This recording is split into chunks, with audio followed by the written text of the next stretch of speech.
bem-vindos ao Livrosofia, o podcast onde os livros são a conexão entre mentes e corações.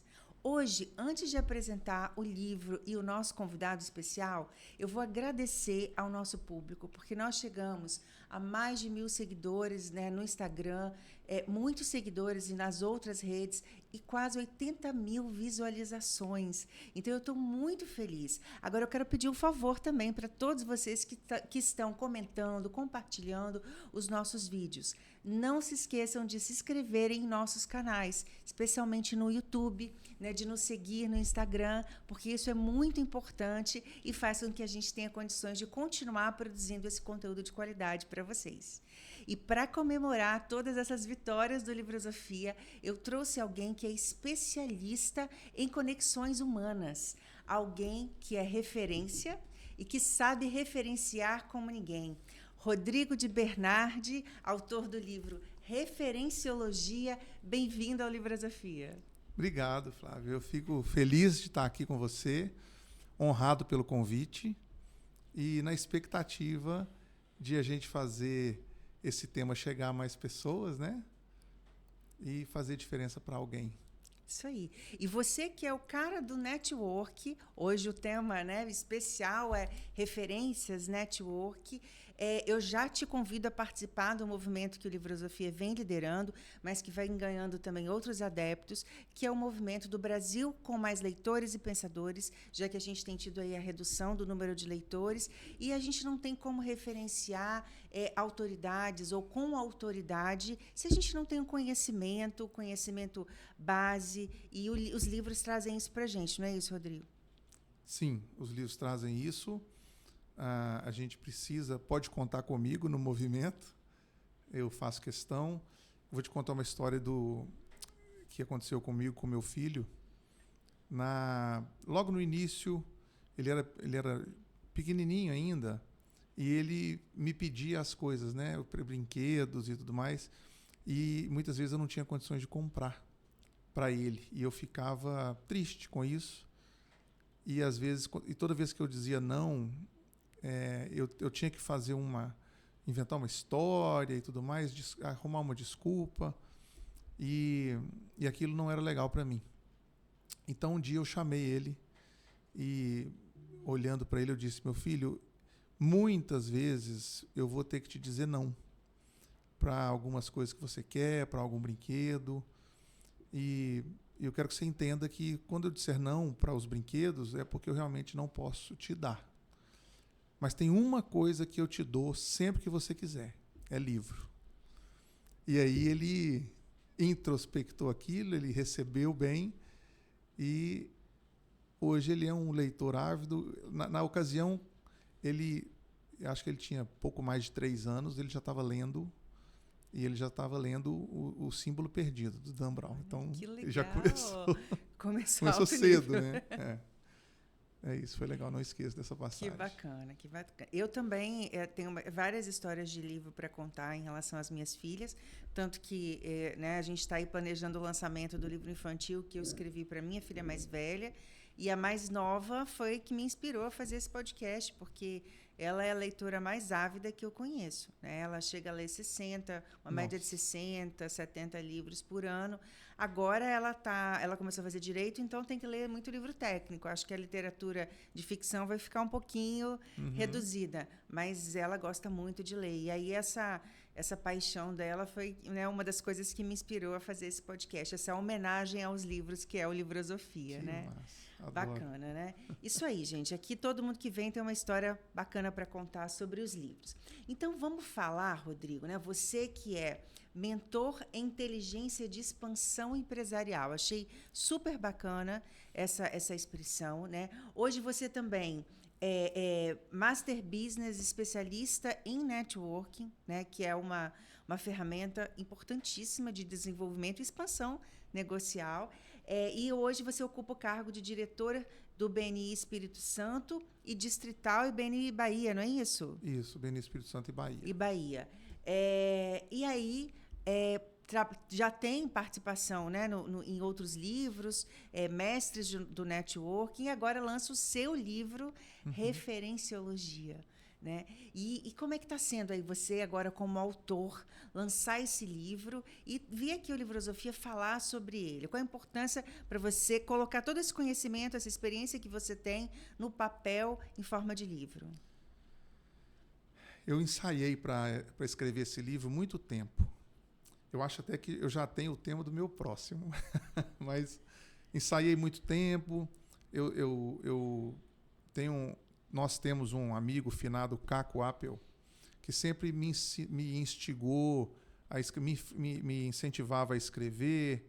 Ele era do BNI também, era diretor aqui no Espírito Santo, e eu nunca consegui sair do lugar. Eu sempre ficava... eu tinha vontade de escrever, mas eu não sabia por onde começar e nem quais eram os caminhos.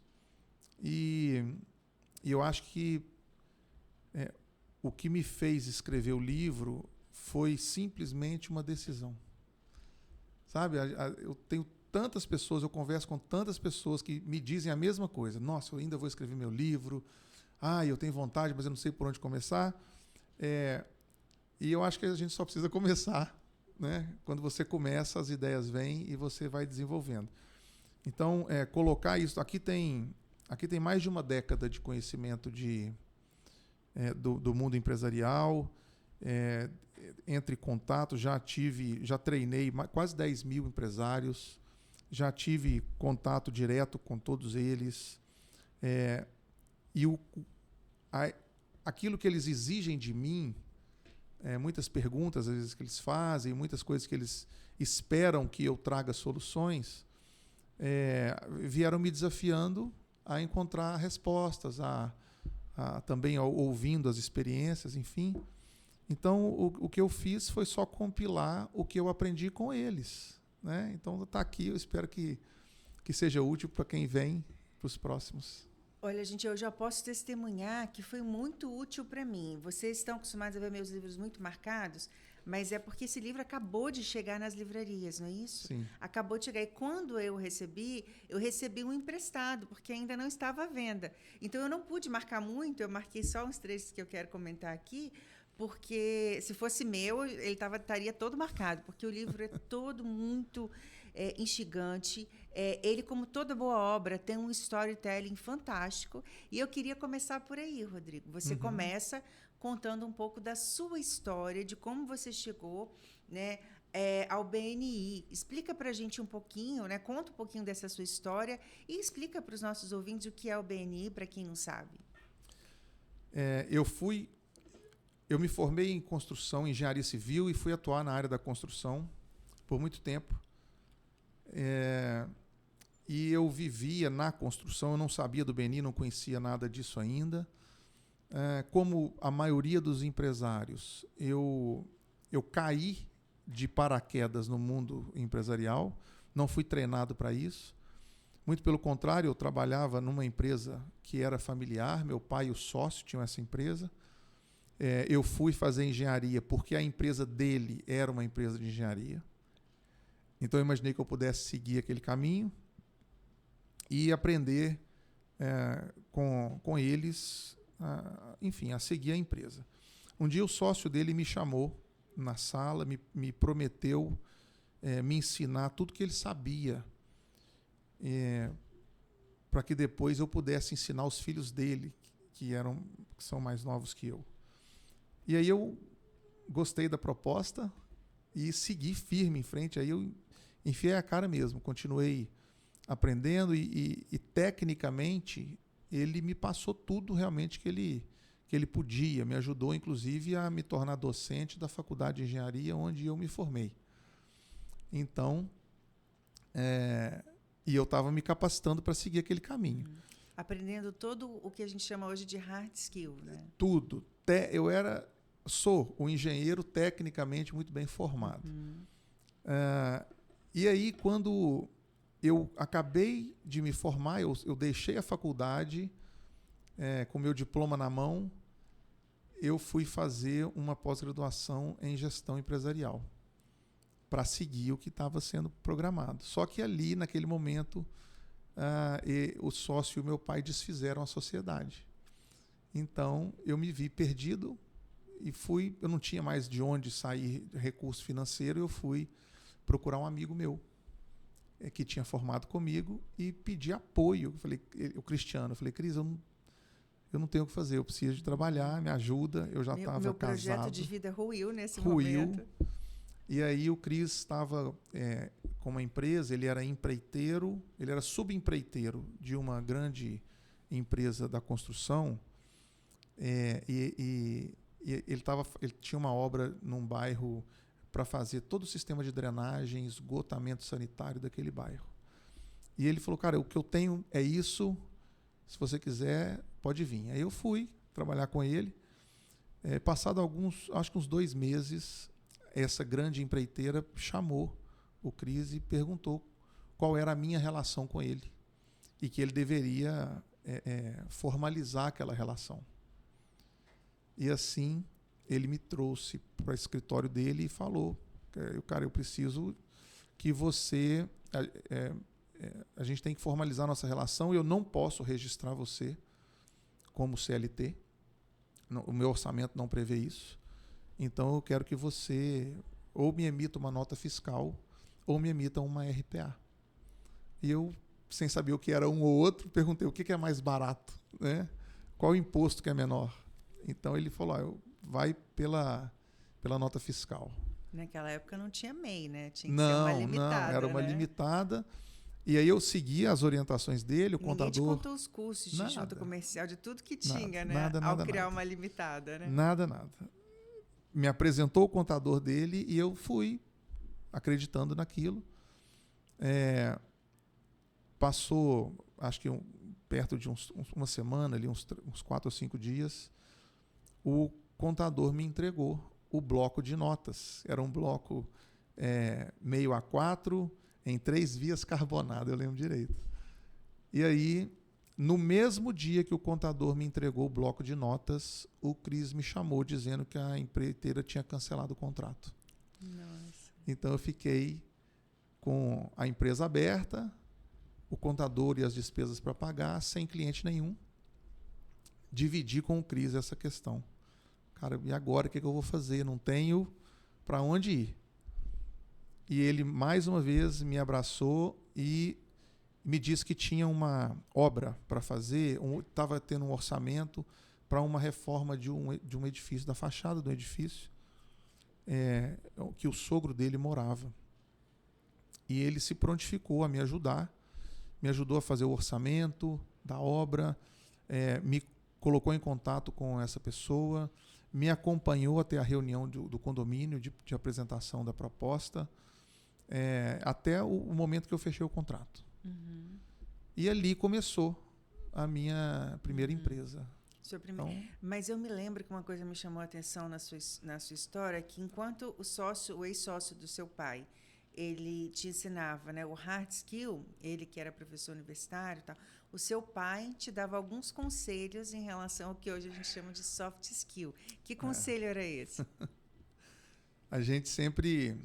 Eles sempre recebiam os investidores no escritório e muitas vezes também participavam de confraternizações com os fornecedores e tudo mais.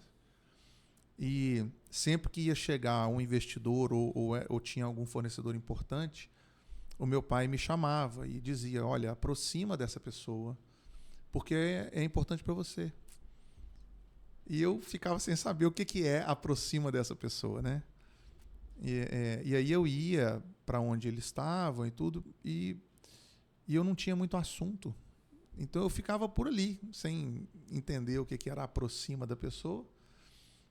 E fui descobrir isso muito tempo depois, o que ele queria dizer, que ele não soube, na ocasião, me ensinar, ou talvez não fosse importante para ele, como seria para mim no futuro, mas o conselho dele era esse, aproxima daquelas pessoas, porque ali é um lugar importante para você.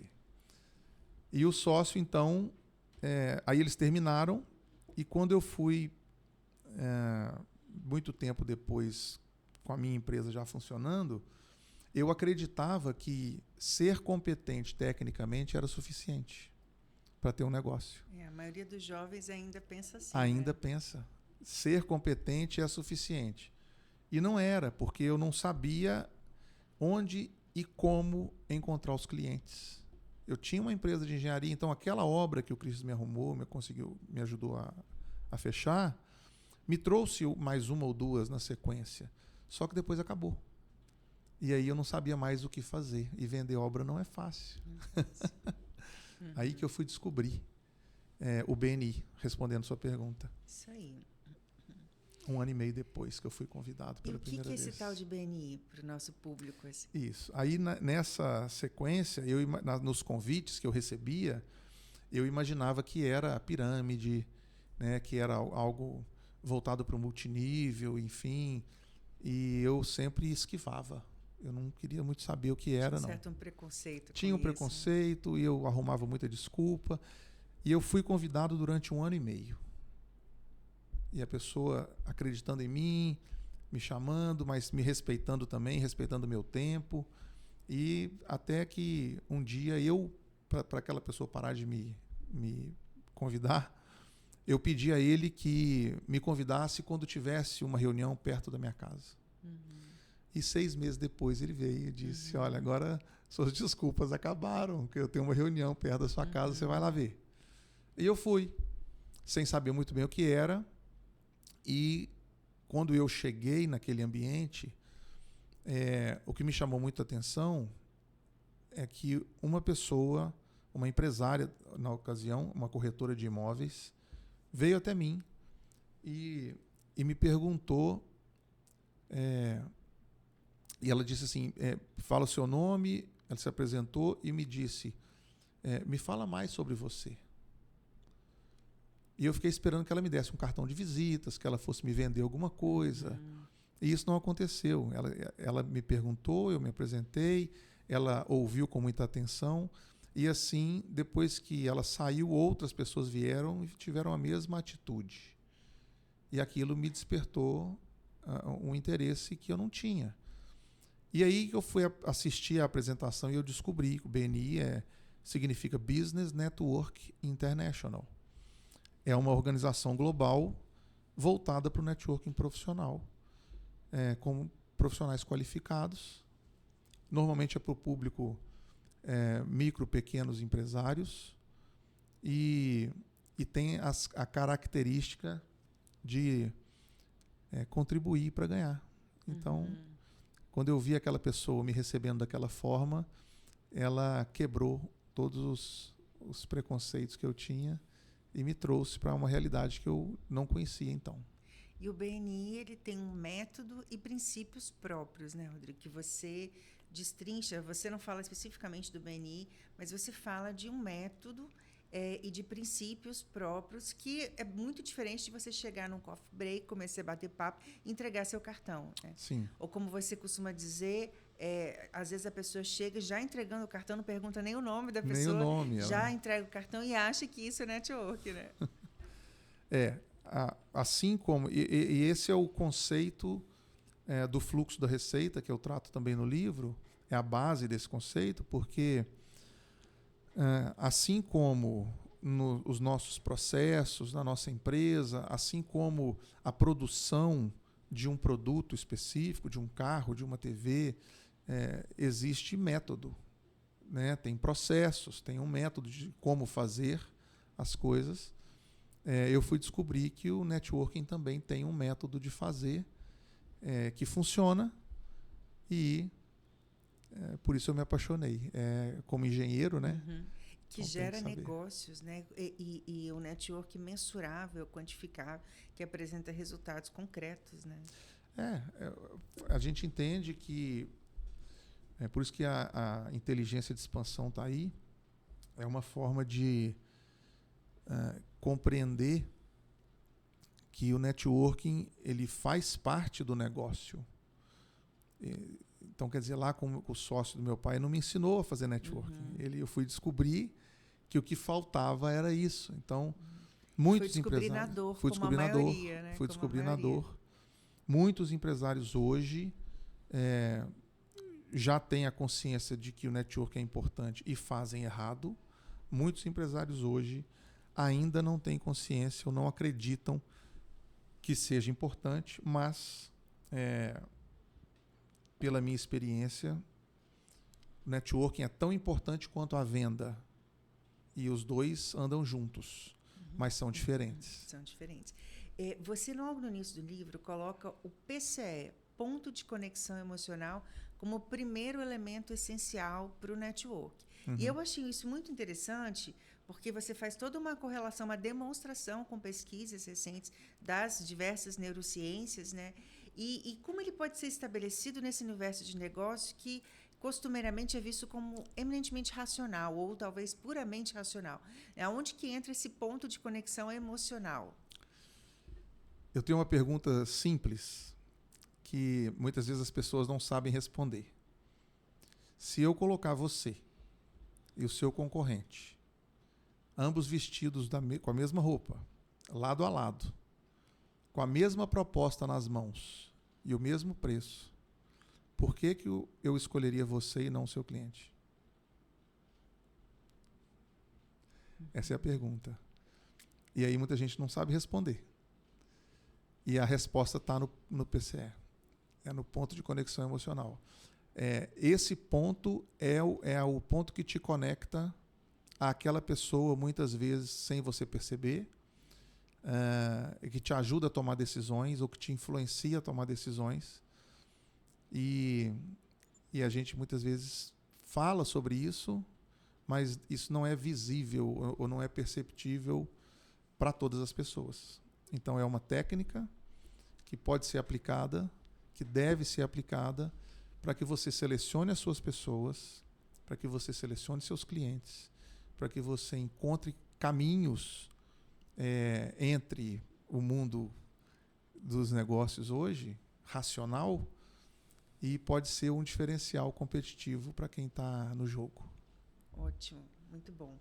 E aí você fala, né, como todo livro que vai tratar, de certa forma, de um aspecto importante da gestão, da prospecção, você coloca todos esses elementos, né?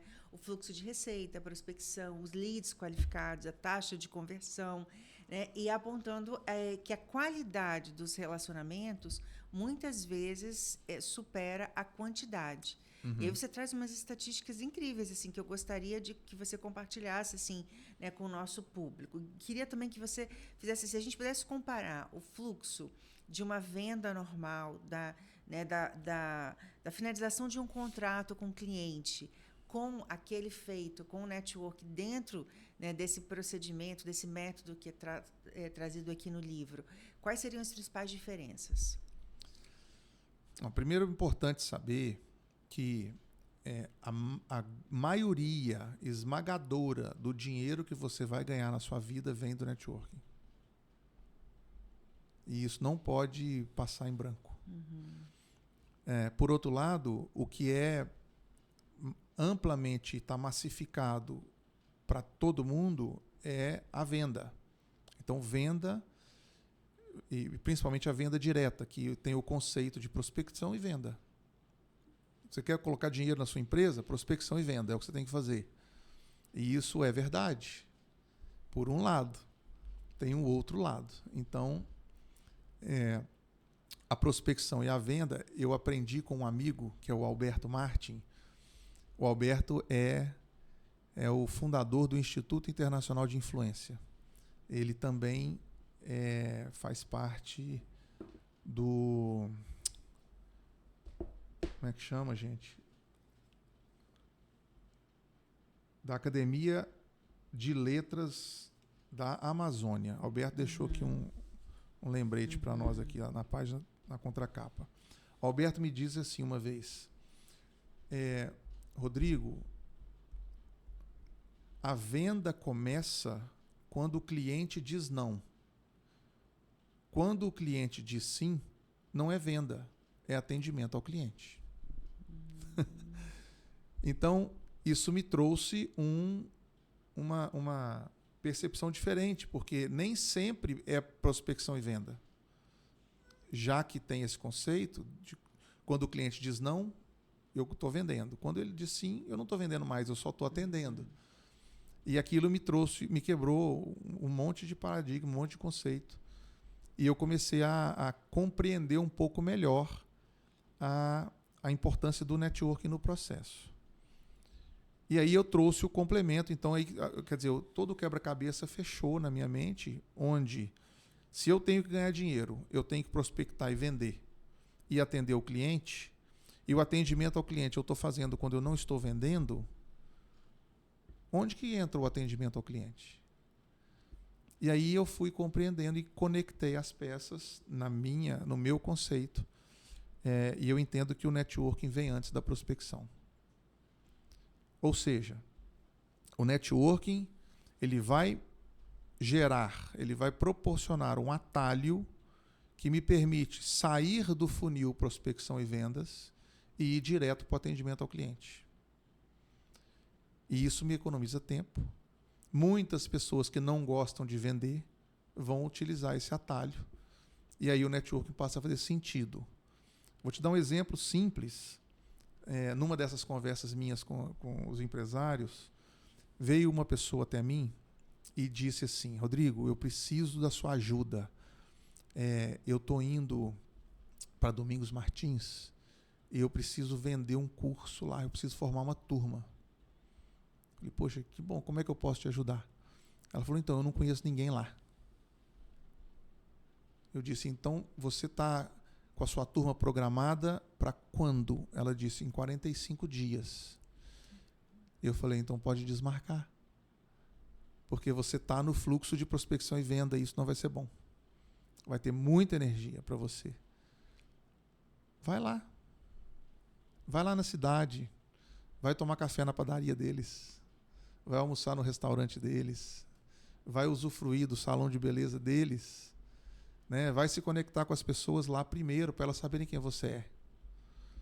E aí, depois que você construir um mínimo de credibilidade ou de visibilidade no lugar, a gente pode pensar numa estratégia para você formar uma turma. E aí, mais uma vez, fortalecendo que o networking vem antes da prospecção. E, por isso, se eu tiver o networking com as pessoas qualificadas, esse networking vale mais do que a quantidade de contatos que eu tenho. Então, não adianta, a gente tem, poxa, quantos contatos a gente tem na nossa agenda hoje? 3.000, 5.000 contatos? E desses tantos contatos, quantas pessoas vão atender você se você ligar para elas dizendo, olha, aqui é a Flávia Marquezine, eu quero falar com você. Eles vão dizer, ei Flávia, tudo bem? Ou eles vão dizer assim, quem? Né? Então, como diz o Ivan, que é o fundador do BNI, não adianta ter quilômetros de relacionamentos com centímetros de profundidade. É o inverso, é melhor. Olha, muito bacana.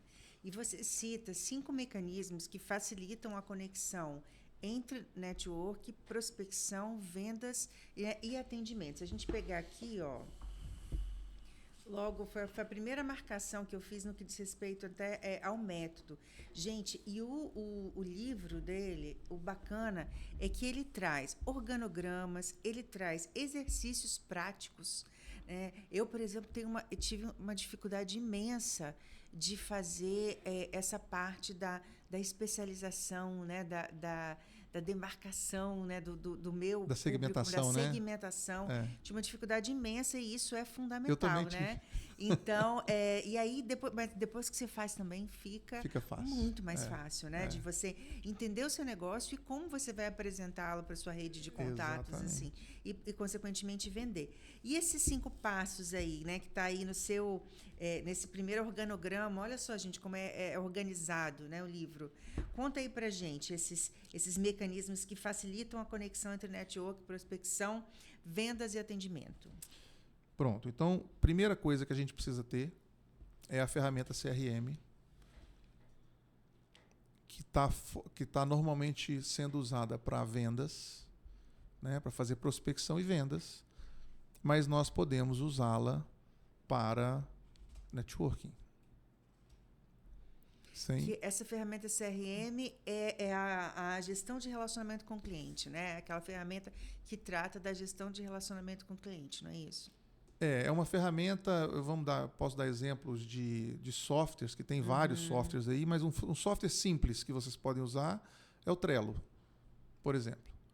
Tá? Então, é uma ferramenta que vai trazer para vocês o estágio onde aquele contato está, num funil de vendas, né, que eles dizem aí. Eu já coloco no fluxo da receita. Então, eu jogo o CRM não formado num funil de vendas, mas no fluxo da receita. E aí a gente pode usar como networking, como prospecção, como venda e como atendimento ao cliente. É a primeira ferramenta. A segunda ferramenta é a automação de marketing. Por que que ela é importante nesse processo? Porque ela te deixa próximo. Você está entregando para a pessoa o seu relacionamento. Você está mantendo aquilo em atividade. Então, entregando e-mails periódicos, mas e-mails de valor. Não é mandar spam.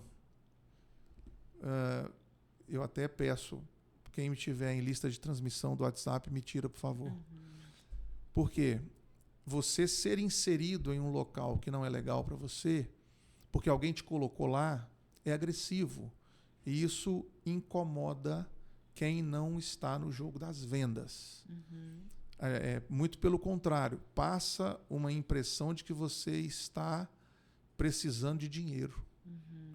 Então, você está atrás de vender o tempo todo e não é muito bem.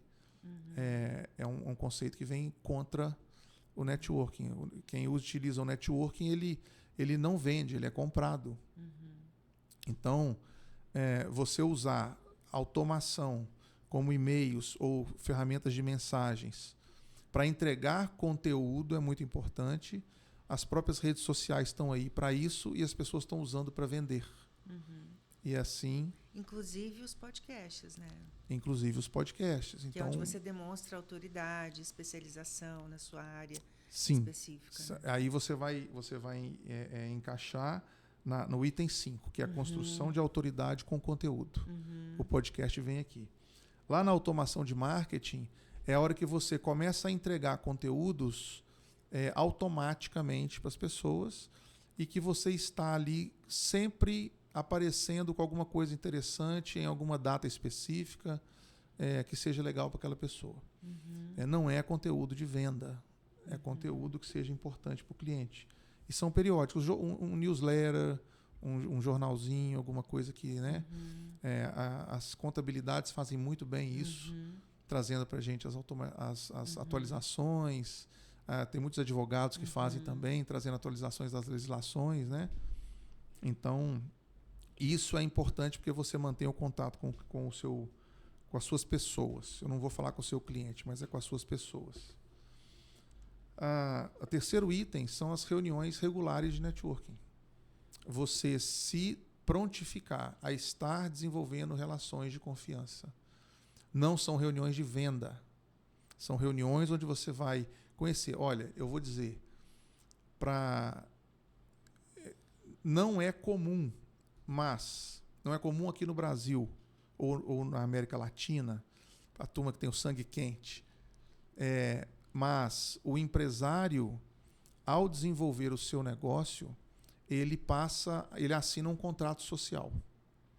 E o contrato social não é só um acordo entre cotistas, não é só um documento para a junta comercial. Ele é um contrato que você assumiu com a sociedade, que está dizendo por qual motivo a sua empresa existe e por que é que você está fazendo aquilo acontecer. E as pessoas esquecem disso. E o networking ele vem para favorecer exatamente esse processo.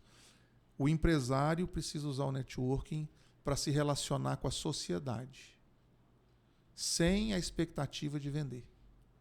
E esse é o ponto. Reuniões regulares de networking. Por quê? Ele se relacionando com a sociedade, demonstrando que ele é confiável, que ele tem credibilidade. As pessoas vão indicá-lo naturalmente e ele passa a ser comprado. Outro item, feedback e avaliação contínua. E aqui não é o ato de dar, é o ato de pedir. Né? A gente estar aberto a ouvir o que as pessoas têm a te dizer, a nos dizer, ela é uma característica de bons networkers. São as pessoas que querem ser melhores e estão dispostas a ouvir para se tornarem melhores, fazendo uma avaliação contínua daquele. A gente sempre diz no nosso ambiente, a gente precisa ser 1% melhor a cada dia, né? E para a gente ser 1% melhor a cada dia, a gente precisa estar aberto a ouvir onde melhorar. E isso pode doer na gente, mas é o desafio. Eu chamo de desafio silencioso. E é aí que a gente tem que trabalhar.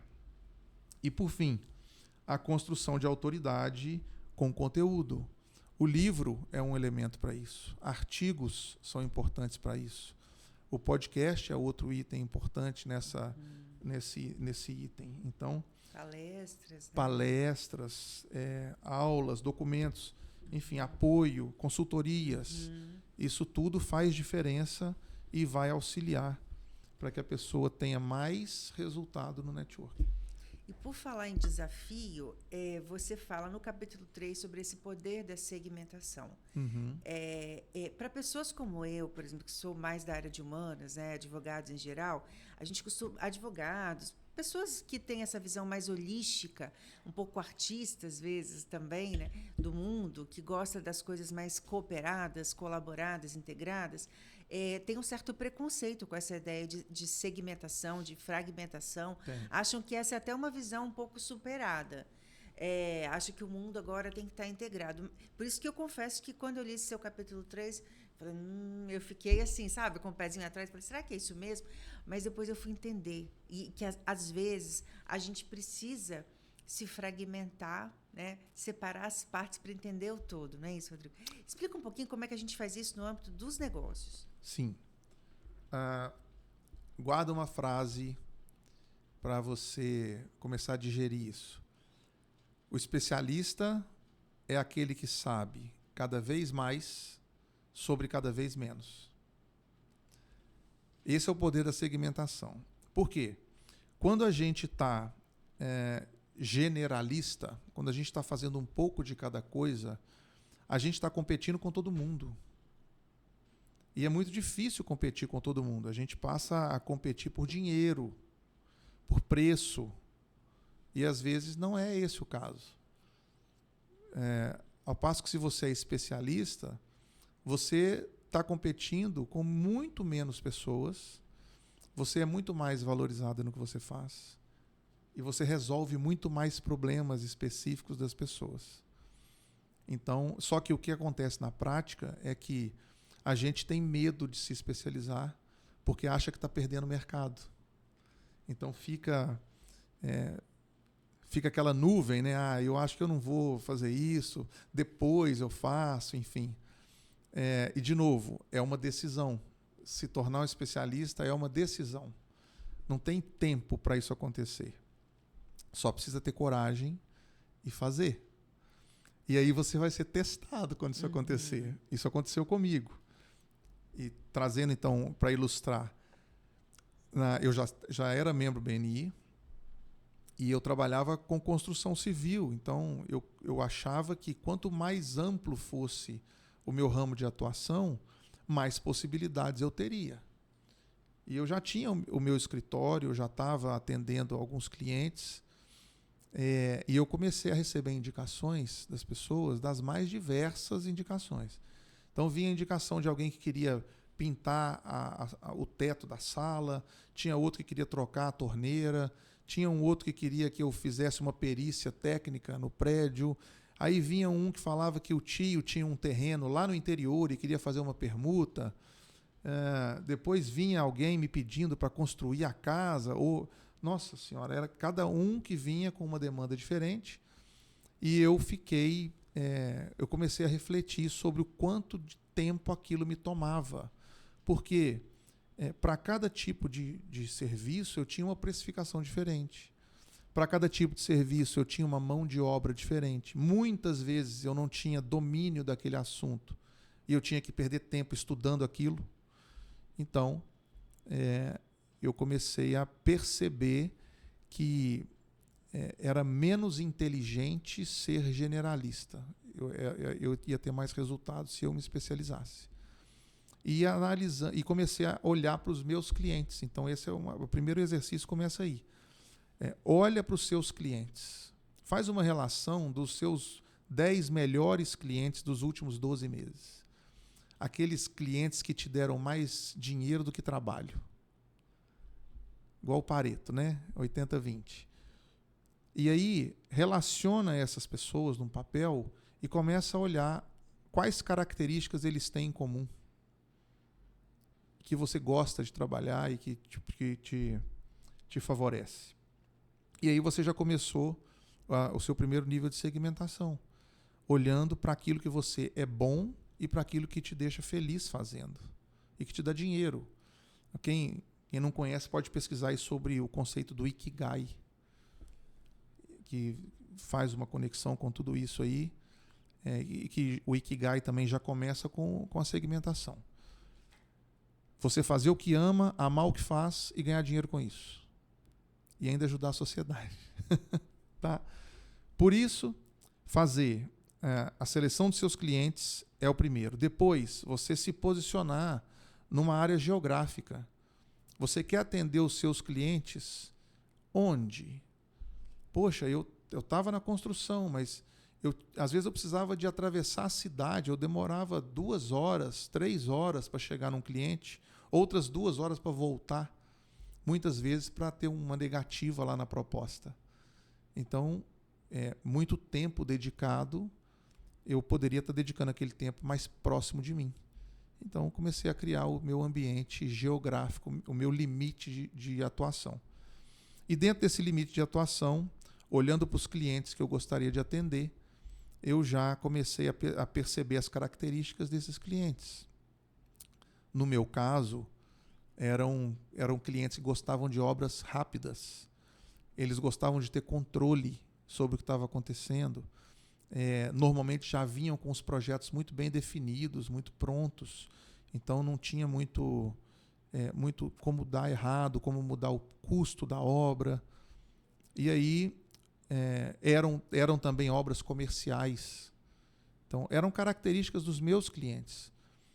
E nessa história, olhando para aquilo, um dia eu parei à tarde para estudar o meu negócio e eu percebi que esses clientes me davam dinheiro. Então, olhando para aquilo, eu tive o meu primeiro insight de posicionamento. Cara, franquias são obras comerciais, são controladas, tem os projetos bem definidos, tem os processos, está tudo certinho, e eles precisam de que isso aconteça rapidamente. Então, eu conseguia fazer isso. Meus clientes ideais eram franquias. Mas isso, para mim, não foi suficiente, porque quando eu comecei a trabalhar com as franquias, eu comecei a ser convidado para fazer obras em shopping. E aí eu encontrei outro problema, que é o problema da mão de obra, que eu não tinha. Então, muitas vezes eu tinha que ter uma equipe noturna e uma equipe diurna, e eu não tinha isso na ocasião. Então, eu me posicionei para atender franquias que fossem fazer obras fora do shopping. Isso para mim já foi lá na região que eu determinei. Isso para mim já foi suficiente para eu começar a receber mais indicações, para eu ter um posicionamento mais adequado. Eu diminuí a minha estrutura operacional, eu diminuí custo do meu escritório, meu lucro aumentou e a minha mão de obra ficou mais qualificada. Então, todo esse processo, e ainda me trouxe a possibilidade de encontrar os parceiros adequados para o meu negócio. Bacana, mas olha, se você está achando difícil assim, fazer isso com o seu negócio só a partir do exemplo, ele traz na página 58, 59 um exercício para você fazer isso, e é um exercício que se aplica a todo e qualquer negócio, seja de entrega de produto, execução de obra, prestação de serviço. Então, é um livro que vale a pena porque vai te ajudar a fazer isso com o seu negócio. E você fala também da importância de um power team. Você já falou da sua equipe que ficou mais especializada e mais qualificada. O que você chama de power team e qual a importância dele nesse contexto aí do network e, consequentemente, da venda? Power Team é é uma terminologia que a gente traz do método BNI, que basicamente ele reúne empresários, especialistas que atendem o mesmo mercado. Eles atendem o mesmo cliente, mas não são concorrentes entre si. São especialidades que possuem uma relação simbiótica. Elas se complementam na entrega. E assim fica mais fácil, ou seja, você se mantém especialista, o outro também cada um no seu quadrado, e um cuidando do outro para entregar o melhor produto ou o melhor serviço para aquele cliente. Poderia exemplificar, por exemplo, com um engenheiro civil, um arquiteto, um marceneiro, ou um paisagista, um topógrafo. Olha, isso seria um Power Team, então. É um Power Team, onde todos decidiram trabalhar juntos. E além de fazer a segmentação, então, você definir quem é o seu Power Team é um passo essencial para você fazer um bom network. É a primeira coisa. Você não tem condições de desenvolver um Power Team se você não tem um posicionamento adequado. Muito bacana. E no capítulo 5, que eu adorei, né, o 5 e o 6 eu adorei, assim, porque é onde você começa a entrar nos aspectos psicológicos e éticos, que são, né, questões que me sensibilizam muito. E você fala no capítulo 5 da chamada psicologia da credibilidade. Uhum. Né? E aí você fala antes você fala das etapas, né, do network. Não adianta você já chegar com um cartão de venda, querendo passar. Você fala primeiro das etapas, e aí uma das etapas é a construção da credibilidade. Então, conta pra gente quais são essas etapas e como é que se opera essa psicologia da credibilidade. Como é que uma pessoa faz para ser, né, adquirir essa credibilidade e se tornar uma referência para os outros? De novo, voltando lá no fluxo da receita, o networking vem antes da prospecção. É muito difícil a gente querer vender as coisas quando o nosso comportamento não valida ou não valida a expectativa do outro. Então eu gosto de lembrar, as pessoas fecham negócios, elas compram quem elas conhecem, quem elas gostam e quem elas confiam. Se não tiver essa tríade, dificilmente você vai se manter no mercado, ou você vai, na pior das hipóteses, você não consegue ter recorrência ou previsibilidade. É importante pensar nisso. E assim, tem 3 pontos muito importantes para que nós fiquemos vigilantes. A primeira delas é em relação à prova social. Porque para eu olhando para a psicologia da credibilidade, eu preciso estar empaticamente na posição do outro. Será que eu compraria o que eu estou sendo? Então, eu gosto de dar um exercício que é assim, poxa, vai lá, se veste para sair para um momento de negócio qualquer e olha no espelho.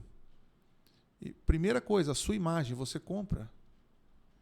A pessoa que você está vendo, você compra. Outra atividade que você pode fazer, grava áudios no seu telefone, ouve os áudios que você envia para as pessoas, às vezes no WhatsApp, e ouvindo a forma com que você fala, ouvindo a forma com que você coloca as palavras, o seu tom de voz, ele é um tom de voz que as pessoas compram.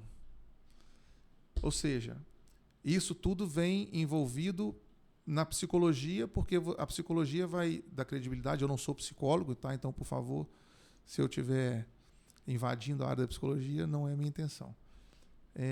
Mas você cuidar do que o outro percebe sobre você é a primeira coisa que vai viabilizar o seu networking para que ele funcione ou não. Prova social. Vai muito ao encontro do que o Daniel Kahneman fala, né, no Rápido e Devagar também, que a gente já teve um programa sobre isso, e ele fala, ele que é economista comportamental, ele fala também sobre isso, né, inclusive fala da questão dos bias, dos vieses de confirmação. Então, se você está falando a verdade, se você é coerente com aquilo que você fala, em todos os aspectos, né, da sua vida, desde o seu vestuário, a maneira como você fala, o exemplo que você dá. Então, você pode não ser psicólogo, mas hoje o que a gente percebe dos livros que já leu é que a economia comportamental confirma isso que você diz no livro. Que bom. É porque tá junto, né? Então a gente vê, e quanto mais eu estudo, mais eu percebo aquelas matérias que eu falava, poxa, eu nunca vou usar isso na minha vida. São as que mais usa. São as que eu mais uso. Mas, enfim, isso que você disse sobre ser coerente tem a ver com a dissonância cognitiva. Isso é a dissonância cognitiva. O que é a dissonância cognitiva? É quando a pessoa ela se vê desconfortável com o que você está dizendo e com o que você está fazendo, por exemplo. É mais ou menos você querer vender um produto que você não compra. Você não passa a segurança para o outro e deixa o outro em dissonância cognitiva. Ele não vai conseguir acreditar no que você está fazendo. Tá? Então, esse é um ponto que, olhando para a psicologia da credibilidade, é importante você definir. Esse é o segundo. O primeiro é a prova social. Você se munir de depoimentos, você se munir de testemunhos, avaliações dos clientes que demonstrem que você é tão bom quanto você diz que é. Só que são outras pessoas dizendo. Prova social. Segundo, dissonância cognitiva. Você trabalhar para evitar que as pessoas entrem em dissonância cognitiva. Tem uma das minhas palestras que eu menciono que nosso principal papel no networking é ajudar o outro a aliviar o peso da decisão. Já viu quando a gente quer comprar uma coisa e você fica ali em dúvida, você liga para alguém e a pessoa vai, não, pode comprar, vai ser legal para você. Aí você compra aliviado. Ou então ela te traz um monte de pensamentos para que você desista daquela compra e você também fica aliviada porque desistiu. Então, nós precisamos aliviar o peso da decisão e se você não deixar a pessoa em dissonância cognitiva, você já está aliviando, já está se respaldando para que ela compre você. E, por fim, o comprometimento. Comprometimento. Você se colocar em comprometimento com o seu cliente, com o seu negócio. Aqui tem uma história legal, que não vou contar a história toda, mas vocês podem pesquisar. Você já ouviu falar na história do porco e da galinha, do comprometido e do envolvido? Não. Não? Não conheço. É bem rápido, só para contextualizar. O fazendeiro teve uma situação na fazenda onde o alimento não estava legal, muita chuva, e eles não conseguiam colher os alimentos, os animais estavam comendo todas as frutas e tal. E aí ele chegou no curral, ali na área externa, e ele gritou para o ajudante, amanhã, se não tiver frutas, nós vamos fazer ovos com bacon. E o porco ouviu aquilo, né? Hoje a gente vai fazer ovos com bacon. E aí a minha pergunta é, a galinha e o porco estão no prato, não estão? A galinha por meio do ovo, né? Mas é isso aí. A galinha está envolvida. E o porco está comprometido. Ou seja, o porco falou assim, todo mundo vai ajudar a colher as frutas, porque tem que ter frutas aí para a comida de amanhã. Frutas deles, né? Porque senão eu estou comprometido. E assim é o nosso caso. A gente precisa olhar para o nosso cliente, olhar para a nossa entrega e estar comprometido com a nossa empresa e com a entrega que a gente está fazendo para aquela pessoa. Isso também ajuda. Mas, Rodrigo, eu vou compartilhar aqui uma situação que eu vivi recentemente. Eu fiz um curso recentemente e no curso a professora pedia para que a gente distribuísse um questionário virtual para as nossas redes de contato, para que essas pessoas fizessem uma avaliação sobre você. Isso é muito legal, mas dá um medo danado, né? Dá. Porque como é anônimo, assim, você sabe o que você mandou, mas você não sabe que foi aquela pessoa que escreveu aquilo. né? Vamos escutar o feedback, dá um medinho, né? Exato. E aí, quando eu recebi o feedback, aí ela colocava vários valores, os valores que mais se associavam à pessoa da Flávia e tal. Um dos que mais apareceu foi comprometimento. Opa. Eu fiquei muito feliz. Aliás, eu fiquei muito feliz com esse feedback. Tanto que o dia que eu tô para baixo, que eu tô me sentindo mal, então eu vou lá e dou uma olhadinha nele. Porque ele sabe, foi ótimo fazer isso. Só que eu tive o feedback de um colega há um tempo atrás. Não foi um feedback, foi uma conversa de amigos. Uhum. Em que ele me acusou de não estar comprometida com uma determinada situação. Uhum. Eu falei assim, e aí ele generalizou. Ele falou assim, olha, eu não te vejo como uma pessoa comprometida. Eu falei assim, mas como assim? Se 100%, porque eu não mandei o questionário para ele, a gente não é tão amigo assim, 100% dos meus contatos, tipo assim, a qualidade que mais apareceu, em primeiro lugar, foi comprometimento. E ele, essa pessoa vem diz que eu não sou comprometida. E aí eu fui analisar o contexto. Por quê? Porque essa pessoa, ela queria que eu me comprometesse com uma coisa, com uma determinada atividade comercial, com a qual eu não queria me comprometer. Eu não desejava. E, por outro lado, ela também era aquela pessoa que não aceitava não. Eu marquei várias reuniões para dizer, olha, eu não quero mais. Porque, como eu falava não, eu cheguei a aceitar. Eu realmente me comprometi com algumas coisas, mas as coisas não fluíam. Uhum. Não ia, porque estava, digamos assim... Era um cliente seu, amigo? Não, era um colega de profissão. Era um colega advogado, que queria que eu advogasse em parceria com o escritório dele. Uhum. Mas aquilo não fazia mais parte do meu propósito de vida. Eu já estava caminhando para a escrita, para a literatura, e eu tenho a procuradoria, que me exige de muito tempo, então eu não queria mais ser advogada privada. Eu fechei o meu escritório, ele queria que eu fosse trabalhar para ele. E eu não queria mais isso. Ter aquele compromisso, porque a advocacia é algo que exige muito. Então, não estava mais alinhado com o meu propósito de vida. Dissonância cognitiva. Né, com o meu desejo. Mas ele era uma pessoa muito insistente, assim, né, e que exigia. Então, foi um erro meu. Né? Eu não estou dizendo que a culpa é dele, mas eu deveria ter sido mais incisiva no sentido de veemente, olha, eu realmente não vou poder aceitar. Então, às vezes, a gente não tem o devido comprometimento porque a gente está dando murro em ponta de faca. A gente está fazendo algo que está em desencontro com o nosso propósito, com o nosso desejo, com a nossa missão de vida, né? Está desalinhado com aquilo. E aí, obviamente, você, ainda que você seja uma pessoa ética, responsável, a médio e longo prazo você não consegue levar aquilo adiante, porque não é para você, né? Não pertence a você aquilo. E aí, quando ele me falou aquilo, no primeiro momento, eu fiquei me culpando. Eu falei, não, você dei toda a razão para ele e tal. E ainda fiquei repensando. Mas aí eu falei, não, agora eu entendi o que aconteceu. É porque aquilo não é meu propósito. Eu não deveria ter assumido esse compromisso. Não é que o fato que eu não sou uma pessoa comprometida. É porque esse compromisso não era para mim. Sim. E aí eu fui lá e cortei, né? Foi muito difícil, mas cortei de vez a relação, né? A relação comercial, não com a pessoa, que é uma pessoa maravilhosa e tal. Então, eu acho que é muito importante a gente pensar nisso também. Quer dizer, nesse mundo de hoje, são tantas as demandas, e a gente tem muitas vezes dificuldade de falar não, principalmente nós mulheres, temos muita dificuldade de falar não. A gente acha que a gente é múltipla, que a gente é polvo, que a gente vai dar conta de tudo, e a gente acaba não dando conta.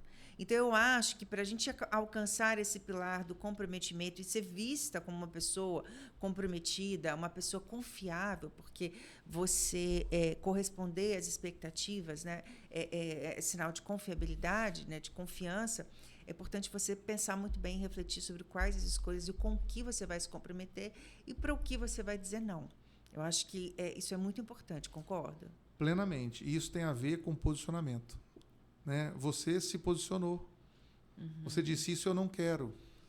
Então, é outra atividade importante. Mas ali eu demorei, viu? Eu fiquei normal. quase 3 anos me arrastando com ele lá. Sim. Demora, sim. Porque, às vezes, você acaba entrando em contradição com algum pensamento, ou você ainda tem algo que te liga a algumas outras coisas. Então, ou, às vezes, a outra pessoa quer muito que você esteja lá, sim, mas não... você faz pelo apreço. Difícil, Mas, aos poucos, você acaba, com a sua vontade, com a sua intenção de se posicionar, você acaba facilitando o não, sem prejudicar. É claro que é um exercício, você demorou 3 anos. Eu também demorei bastante tempo. Mas, ao mesmo tempo, é uma decisão. E você está comprometida com o seu propósito. E aí, mais uma vez, as pessoas que te veem comprometida com o seu propósito, elas querem estar perto de você. Isso favorece que você seja referenciada, né? Você facilita o meu lado, porque você já não é generalista mais. Você facilita que você diga não, porque as pessoas estão vendo o seu posicionamento. E, por outro lado, facilita que nós encontremos quem diga sim para você. Então, o atendimento ao cliente fica mais fácil. Fica mais fácil, E fora que tira um peso enorme das suas costas. Porque quando você está agarrado numa situação dessa, que você assumiu um compromisso, mas é algo que você não quer fazer realmente, não está alinhado com o seu propósito, isso gera um peso, tira o sono da gente, né? Então, é realmente complicado. E você fala no capítulo 6, que, né, foi meu preferido, sobre essa questão do poder da palavra, gestão do sucesso, saber lidar com o fracasso, né, e confiança baseada na previsibilidade e na integridade. Né, que a integridade é um valor que, para mim, foi uma ferramenta de trabalho durante muito tempo, ainda é uma característica ética que eu busco todos os dias, mas eu fui, durante muito tempo, consultora de integridade. Né? Trabalhei com compliance, consultoria de compliance, integridade, ISD, a parte de governança. Então, para mim, a integridade era, além de um princípio, um valor, um fundamento, uma ferramenta mesmo de trabalho. E por isso que esse assunto me é caro. Assim. Então, eu confesso que eu nunca tinha visto... da forma como você coloca também, as pessoas romperem com a sua integridade em razão, por exemplo, de situações que envolvem polarização política.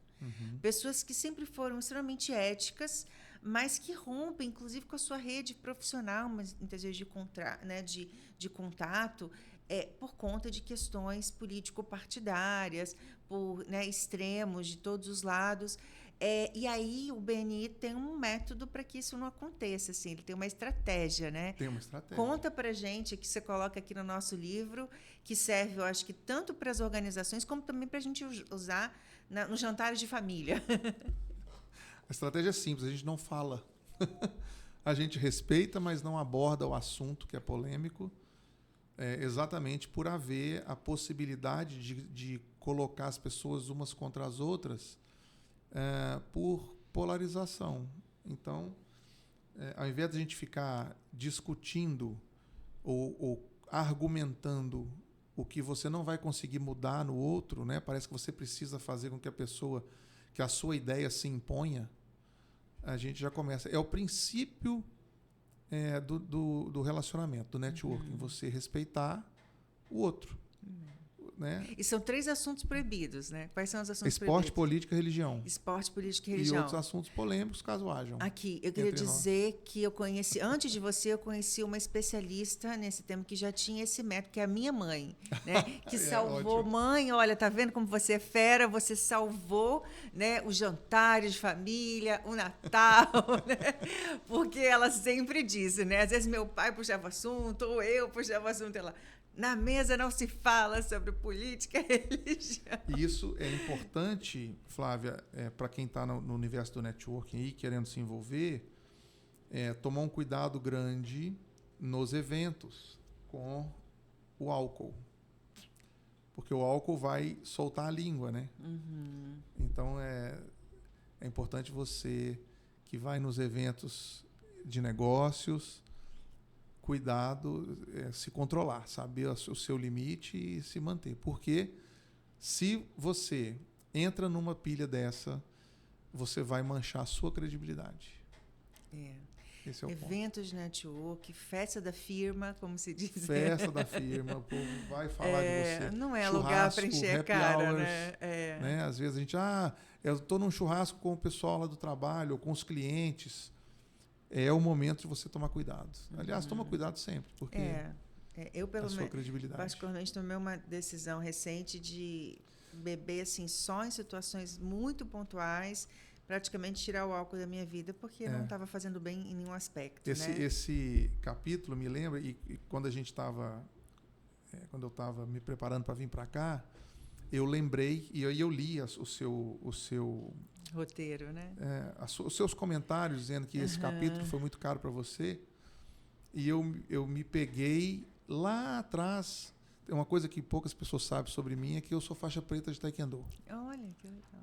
E aí lá, quando eu treinava o Taekwondo, nós temos o juramento, né? A gente sempre repetia: cortesia, integridade, perseverança, autocontrole e espírito indomável.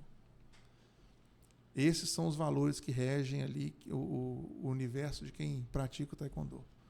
Então, a integridade, a perseverança, eu acabei trazendo para esse capítulo essa lembrança.